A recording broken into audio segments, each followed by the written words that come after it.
여러분 안녕하세요. 반갑습니다. 오늘은 5월 8일 수요 성역 공부 시간입니다.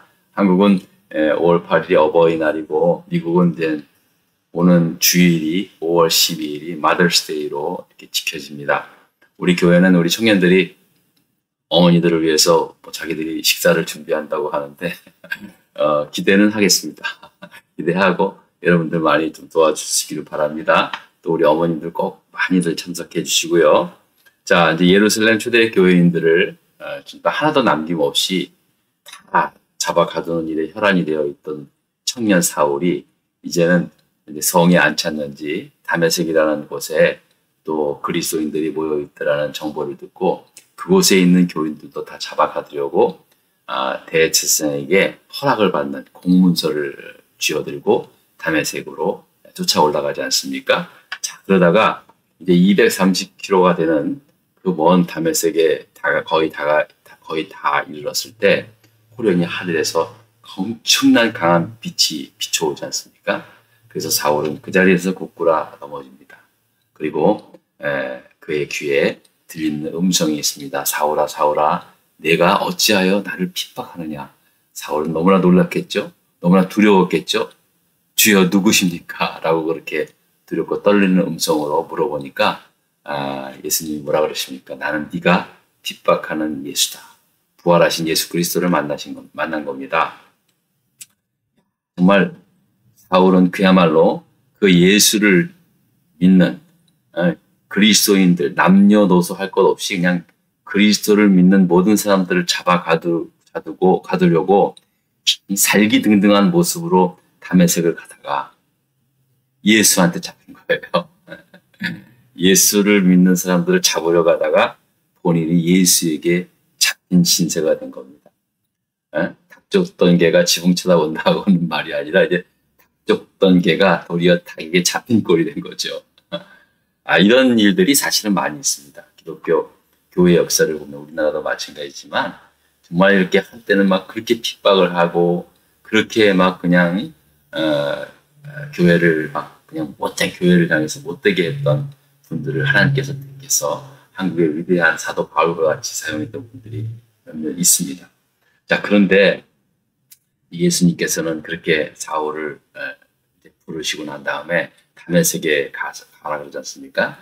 여기 시내에 들어가서 사울은 앞도 보이지 못한 채 금식하며 기도하고 있던 중에 이제 예수님께서 그 다메섹에 있는 아나니아라고 하는 제자를 부릅니다. 그에게 환상 중에 나타나서 다메섹에 직가라고 하는 거리에 가면은 사울이라는 청년이 있을 것이다. 그에게 안수하여 눈을 뜨게 하고 앞으로 그가 행할 일을 그에게 가르치라라고 예수님께서 말씀을 하십니다. 자, 이렇게 아나니아는 주의 말씀대로 사울을 찾아가서 이제 말씀대로 그에게 안수하고 예수께서 너로 하여금 정말 다시 보게 하고 성령에 충만하게 하신다라고 기도하니까 그 기도의 역사대로 사울의 눈에 비늘과 같은 것이 벗어져 다시 보게 되고 세례를 받게 되었다. 저는 많은 분들이 사울의 이런 회심의 모습을 이렇게 보는데 저는 아무래도 목회자 입장에서 목회자 입장에서 봤을 땐 하나니아가 너무 부러워요. 하나니아에게 나타나셔서 사울을 못 보게 하는 비닐을 벗겨버렸잖아요.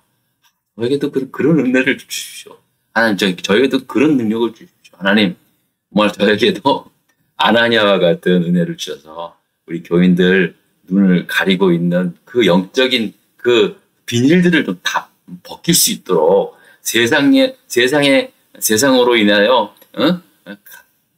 보지 못하는 그런 비닐들을 좀 벗길 수 있는 그런 은혜를 좀 주십시오라고 그렇게 기도하고 있습니다. 또 다가오는 5월 19일이 성령 강림 주일 아닙니까? 제가 계속 지난주부터 기도하고 있어요. 우리 교회가 다른 것 없습니다. 우리 교회뿐만 아니라 온 교회가 살 길은 성령으로 새롭게 되는 거예요. 성령의 충만함 받아서 새로워지는 길밖에 없는 거예요. 네? 여러분, 사울이 눈에 비닐과 같은 것이 벗어져 다시 보게 된 세상이 어떤 세상이었을까요?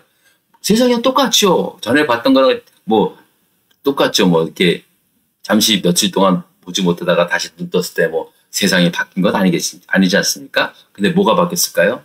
사울의 마음이 바뀐 거예요. 심령이 바뀐 거예요. 그러니까 완전히 세상이 새롭게 변한 거죠. 여러분 예수 믿는 사람들을 보면은요. 진짜 거듭남의 체험을 있는 사람들을 보면요. 목사님 매일매일 보는 햇빛이 다르고 공기가 다르고 달빛이 다르다는 거예요. 나무 한 그루 한 그루 보는 게 다르고 모든 게 새로워져 보인다는 이야기를 저는 너무나 많이 들었습니다. 물론 저도 그렇게 경험을 했고요. 드디어 이렇게 살기 등등했던 그 사울이 핍박자에서 이제는 성령 충만한 복음 전도자로 변하는 그런 놀라운 역사가 일어나게 된 것입니다. 여러분 우리도 마찬가지예요. 우리도요 정말로 영적인 그 하나님의 그 놀라운 그 영적인 세상을 볼 수 있는 그런 눈을 가져야 돼요. 우리 눈을 가리고 있는 그 세상의 안목, 정욕의 안목의 그런 정욕 그런 것들 그것도 다 벗어버려야 돼요. 이생의 자랑 그거 다 벗어버려야 돼요. 그래야 진정으로 하나님 나라를 보는 거예요. 그런 여러분 이 세상에서 그 우리가 볼 수 있는 가장 최고의 은혜요 축복이 있습니다. 우리가 여러분 기도하세요. 하나님 나한테도 분명히 뭔가 비늘 같은 게 이생의 자랑 그 안목의 정욕 그런 것들로 인해서 그 보지 못하는 그런 비닐이 된 그런 것들이 비닐로 돼 가지고 보지 못하는 영적인 세계를 좀 볼 수 있도록 그런 것들을 좀 벗어버릴 수 있도록 여러분 그런 소원을 좀 한번 가지시고 신앙생활 할 수 있기를 바랍니다. 자 그리고 나서 이제 사울은 그날서부터 담대히 예수 그리스도는 하나님의 독생자 아들이요 외아들이요 그리고 그리스도다 세상을 구원하실 그리스도라고 담대히 외치게 된 겁니다. 자 그런데 그렇게 외쳤던 사울이 갑자기 한밤중에 몰래 다메섹 성을 빠져나가는 그러한 일이 일어나게 됩니다. 문제를 한번 보겠습니다. 자, 1번 한번 읽겠습니다. 한밤중에 사울을 광주리에 담아 다메섹 성벽에 달아 내려 성을 빠져나가게 한 이유는 무엇입니까? 라는 말씀입니다. 자, 우리 한번 계속해서 그 말씀을 한번 보겠습니다. 23절, 25절 다 같이 읽습니다. 여러 날이 지남에 유대인들이 사울을 죽이기를 공모하더니 그 계교가 알려지니라. 사울이 알려지나 그들이 그를 죽이려고 밤낮으로 성문까지 지키거늘 그의 제자들이 밤에 사울을 광주리에 담아 성벽에 달아 내리더니라 라고 말씀합니다. 자, 그러니까 이제 갑자기 사울이 변해서 예수가 그리스도라고 전하니까 유대인들이 막 너무 당황스러운 거예요. 아니 우리가 허락을 줘서 공문서까지 적어내가지고 예수 믿는 사람 잡아오라 그랬는데 이도들 가가지고 자기가 예수가 그리스도라고 전하니까 얼마나 황당했겠어요. 저들은 놔두면 안 되겠다라고 해서 바로 이제 사울을 죽이기 위해서 공모를 했던 거예요. 근데 아마 죽이기로 한 날이 그날이었다. 사울이 도망갔던 그날이어서 너무나 급박해가지고 사울이 자기를 죽이려고 한 유대인들이 다가오고 있다는 사실을 전해 듣고는 어떻게 했냐면은 바로 그 사울의 제자들이 이제 밤에 광주리에 사울을 담아서 달아내려서 성벽에 달아내려서 도망을 가게 된 거예요. 한마디로 그 상황이 얼마나 급박했는지 우리가 좀 느낄 수 있고요. 정말로 그 당시에 최선의 방법이 피하는 길이었다라고 그렇게 생각할 수 있습니다. 자, 여러분 이 말씀을 듣면서요. 우리가 이제 생각할 수 있는 거는 그냥 뭐 그런가 보다라고 넘어갈 수는 있지만 사실 만일 그런 사울이 정말 얼마나 성령 충만합니까? 그죠? 그리고 너는 내가 이방인을 위해서 택한 나의 그릇이다라는 말까지 듣지 않았습니까? 아니 부활하신 예수 그리스도를 만났고 그런 말씀까지 들었고 또 안수를 통해서 눈에 비늘이 벗겨지고 또 성령의 충만함을 입었고 아니 사울이 뭐 그냥 진짜 목숨이라도 내놔도 부족함이 없는 그런 상황 아니겠습니까? 자 그런데 그 사울인 밤에 자기가 목숨 살려고 이제 도망가겠다는 거예요. 보통 보면은 이 정도 사울이면은 뭐 죽으면 죽으리다. 내가 예수님이 택한 그릇인데 주님이 나를 그냥 그대로 내버려 죽게 내버려 둘까? 그런 여러분 담대한 믿음이 없었겠습니까? 저는 있다고 생각합니다. 그리고 우리가 봤을 때도 아니 사울이 도망가지 말고 좀 그렇잖아요. 그죠? 우리가 좀 그냥 성경이니까 광주리에 달아서 도망갔구나 이렇게 했는데 그 상상을 해보세요, 여러분. 광주리에 그게 사람이 들어가는 곳입니까? 그거 쭈그려 앉아가지고 살겠다고 그거 성벽에 줄을 달아 내려가지고 땅에 떨어지자마자 도망가는 사울의 모습을 보면은 이게 좀 그림이 좀 맞지가 않아요. 그런데도 불구하고 이것이 이제 성경에 기록된 의미가 있을 거란 말이에요. 뭔가 좀 의도가 있을 거 아니겠습니까? 또 사울이 이 사건의 이야기를 갖다가 그 사도행전을 기록한 누가에게 이렇게 말씀을 전해준 것도 뭔가 좀 사울 안에 뭔가를 좀 의도하고 싶은 그런 메시지가 있었을 거 아닙니까? 그런 겁니다. 여러분, 사울은 절대로 어딜 가도요, 자기 목숨 하나 부지하려고 비겁하게 행동 안 했거든요. 그런데 사울은 이렇게 광주리에 몸을 숨겨서 도망갔던 이야기들을 서슴없이 이야기하고 있다라는 거죠. 자, 그래서 우리는 보통 보면은 담대하게 죽으면 죽을다 순교하면 그만이지라는 생각을 하고요. 꼭 사울이 아니더라도 지금도 마찬가지예요. 지금도 가끔 어떤 분은 선교사님들이 선교지에 갔다가 이제 어떻게 할 수 없어 다시 오던가 이런 여러 가지 선교지에서의 잘못된 일로 인해서 선교사님들이 이렇게 좀 피해를 입거나 아니면 다른 데로 피신해 갔던 일에 대해서 굉장히 부정적인 시각으로 보는 경우가 많이 있고 저 역시도 마찬가지였어요. 자, 그런데요. 우리가 한번 이거 생각을 해보셔야 돼요. 사울을 광주리에 숨겨서 도망가게 한 것, 이것은 예수님의 뜻 아니었을까요? 이것도 예수님의 도움 없이는 일어날 수 없었던 일인 거예요. 자, 보세요. 예수님께서는 사울을 죽이려고 한 계획을 미리 알게 하셨잖아요. 그렇기 때문에 또 피할 기회를 갖고 도망갔을 거 아니에요.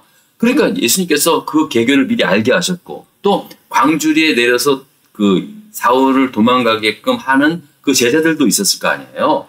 그 사람들이 사울의 제자인지 아니면 주님의 제자인지는 잘 모르겠어요. 하지만 내가 보기에는 그냥 같은 그 예수 믿는 동역자들 그런 사람들이라고 저는 생각이 듭니다. 그들을 준비시켜서 사울을 피하게끔 하셨거든요. 그러니까 여러분 성령으로 충만했던 사울이 자기를 죽이려고 하는 사람들이 있다는 말을 듣고 또 분명히 기도했을 겁니다. 하나님 어떻게 할 거예요? 내가 이 일을 나를 이제 죽이러 오는 사람들이 이제 있다고 내가 전해드렸는데 어떻게 할까요? 분명히 기도 안 했겠습니까? 기도했고 또 그의 심령 가운데 이 길은 이제 그 성령께서 이건 피하는 게 바른 길이다라고 가르쳐 줬기 때문에 사울은 그렇게 피신을 했다는 사실입니다. 그 사면 습성을 그렇게라도 탈출했던 것도 나는 그냥 하나님의 은혜라는 거예요. 그러니까 우리가 너무 물론 이제 다 좋은 의도로 생각을 하겠지만 그런 식으로 너무 이렇게 막 strict 생각하는 것도 이제 좀 위험한 요소일 수도 있어요. 그러나 늘 그래서 도망갈 길만 찾으라는 그건 아니고요. 그건 아니고 그만큼 사울이 성령 충만한 모습으로 이제 그렇게 하나님의 그 인도하심을 따랐다라는 그 정도로 그렇게 우리가 이해를 하면 될 것 같고요. 자, 이렇게 성을 탈출한 그 사울은 예루살렘으로 돌아옵니다. 그리고 이제 그곳에 있는 제자들, 예수님의 그 제자들이었던 그 사도들 있잖아요.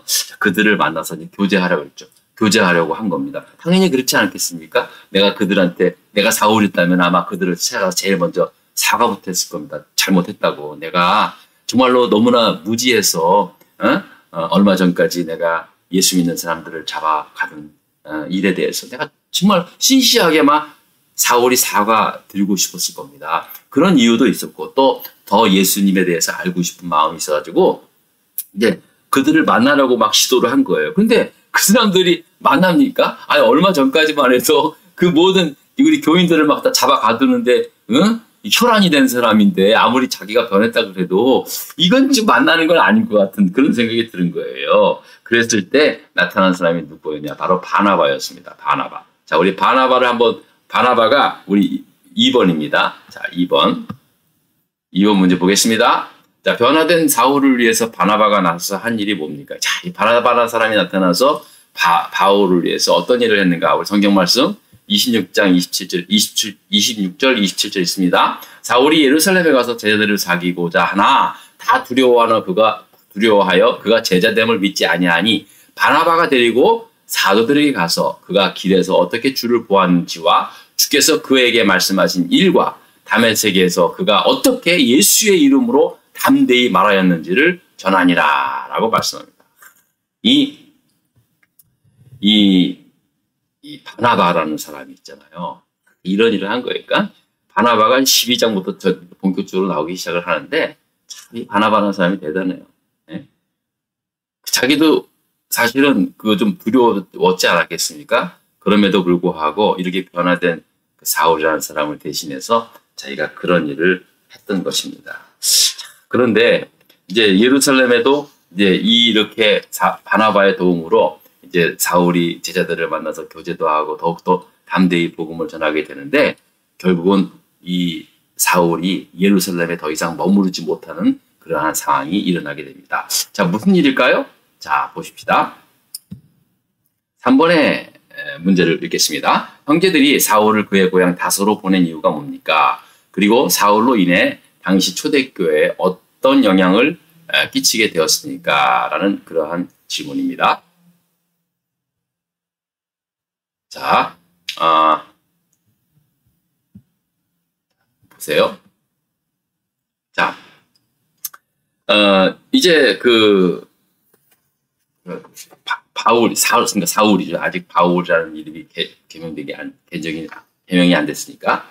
자, 이제 막 사울이 막 제자들을 만나고 예루살렘 교회에서 막 그냥 이제 예루살렘에서 막 담대히 이제 주는 그리스도라고 거기서 전하게 되니까 갑자기 그 형제들이 함께 섬겼던 사역했던 형제들이 갑자기 사울을 그의 고향 다소로 보낸 거예요.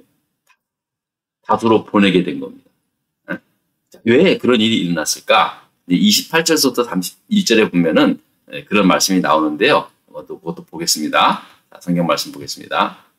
사울이 제자들과 함께 있어 예루살렘에 출입하며 또 주 예수의 이름으로 담대히 말하고 헬라파 유대인들과 함께 말하며 변론하니 그 사람들이 죽이려고 힘쓰거늘 형제들이 알고 가이사랴로 데리고 내려가서 다소로 보냅니다. 자, 그러니까 여기서도 예수의 이름으로 이제 복음을 전하니까 사람들이 이거 안 되겠다. 사울을 또 죽이려고 했던 거예요. 그러니까 그만큼 사울이 갑자기 위험 인물이 되는 거예요. 얼마 전까지는 우리 믿는 그리스도인들에게 아주 최고 1등급 위험 인물이 됐는데 이제 그가 예수 그리스도를 만난 이후에는 이제 유대인들에게 죽여야 할 1등, 죽여야 할 제1순위의 사람이 된 거예요. 최고의 위험 인물이 된 겁니다. 여러분, 예수님을 믿고 사역자로 살아가는 것이 이렇게 위험할 때가 있는 겁니다. 위험할 때가. 참 지금 생각하면요. 우리는 지금 너무 그냥 모든 복을 다 누리며 사는 것 같아요. 근데 우리가 이 사도행전을 여러분 이렇게 배우면서요. 야, 정말 우리가 이렇게 예수를 믿고 기도할 수 있고 매 주일마다 예배 드릴 수 있게 된 이 모든 것이 먼저는 하나님의 은혜요. 앞서간 우리 믿음의 선배들의 이 정말 헌신과 희생과 순교의 그 아름다운 진짜 핏방울로 이루어진 은혜와 복이라는 것을 우리는 잊어서는 안 돼요. 안 그렇습니까? 여러분 초창기에 예수 믿는 사람들 보세요. 초대교회뿐만 아니라 우리나라 역시도 우리나라 처음으로 복음이 들어왔을 때 그 많은 그리스도들이 얼마나 많은 그 고통과 핍박을 당했습니까? 또 6.25 때도 마찬가지고요. 그러니까 이 참 사울이 이쪽 편에 있었을 때는 저쪽 편에게 위험 인물이요. 또 이쪽 편으로 넘어왔을 때 저쪽 편에게 또 그냥 죽여야 할 대상으로 된 거예요. 평생 그는 사실은 자기를 죽이려고 하는 그러한 위협으로부터 살게 되는 거예요. 예수 믿고 난 다음에. 그러면 누가 믿겠어요? 이렇게 되면. 근데 사울의 서신서를 보면은 하나님의 은혜고 우리에게 약속한 저 하나님 나라를 생각하면 지금의 이 세상에서 일어나는 일은 아무것도 아니라는 그런 고백을 하고 있지 않습니까? 사울은 나는 날마다 죽는다고 얘기를 했고 저 표대를 향하여 흔들림 없이 달려가고 있는다고 그렇게 고백을 하지 않습니까? 참 이 사울의 이 모습, 믿음의 삶을 보면은요 너무 감동이 되는 거예요. 예? 자, 그래서 이제 이렇게 결국은 사울이 이제 다수로 이제 그의 고향 다수로 보내게 되어요. 근데 이제 이 사울 이 사람 때문에 이 일로 말미암아 이제 초대교회에 어떤 일들이 일어나냐면까요. 성경 한숨만 보고 마치겠습니다. 자, 그리하여 자 읽겠습니다. 시작. 그리하여 온 유대와 갈릴리와 사마리아와 교회가 평안하여 든든히 서가고 그 주를 경외함과 성령의 위로로 진행하여 수가 더 많아졌다라고 말씀을 하고 있습니다. 자, 이 말은 뭐냐면요.